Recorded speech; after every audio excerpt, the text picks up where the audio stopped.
In today's video, I'm going to teach you how to add a new email account to Outlook using your Hostinger email. This easy to follow guide is perfect for anyone looking to streamline their email communications, whether for business or personal use. By the end of this tutorial, you'll have your Hostinger email fully integrated with Outlook, allowing you to manage your inbox with greater efficiency and convenience. To start, you'll need to open Outlook. This process works similarly on most versions of Outlook, whether you're using the desktop application or the app through Office 365. Once you've got Outlook open and ready, we're going to add a new account. Look for the File tab in the top left corner, click on it, and you'll see an Add Account button or a plus new, depending on your version. Either will do the trick. Now that you've clicked to add a new account, Outlook will prompt you to enter your email address.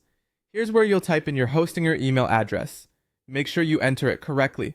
It should be something like yourname@yourdomain.com. After entering your email, you'll be asked to provide your password.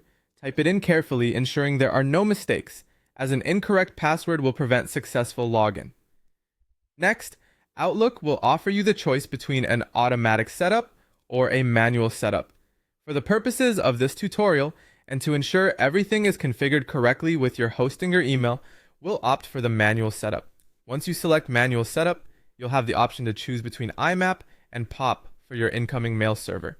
Generally, IMAP is the preferred choice as it allows you to synchronize your email across multiple devices, which is especially handy if you check your email from a phone, tablet, or another computer. After selecting IMAP, you'll need to fill in server settings. For IMAP, you're going to enter imap.titan.email as your incoming mail server. And for outgoing mail, or SMTP, you'll type in smtp.titan.email. If you chose POP, which is less common nowadays unless you prefer downloading emails directly to one device, you would enter the same SMTP server address.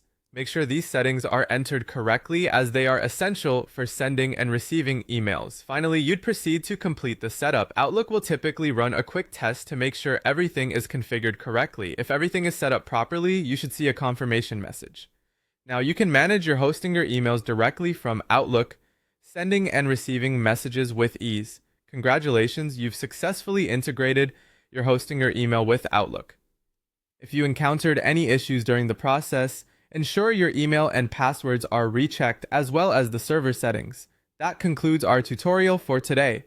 Thank you for following along and happy emailing!